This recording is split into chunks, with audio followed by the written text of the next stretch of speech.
जीवनात माझ्या तुझा सहवास राहू दे, लांबून का होईना मला रूप तुझं पाहू दे. मी बाळग अज्ञान माझं ऐकना गारहान, मी बाळग अज्ञान माझं ऐकना गारहान.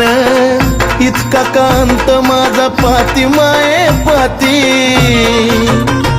मग काग येणा माई लांब लांब जाती या लेकराच्या जीवाची लाही लाही होती. मग काग येणा माई लांब लांब जाती या लेकराच्या जीवाची लाही लाही होती.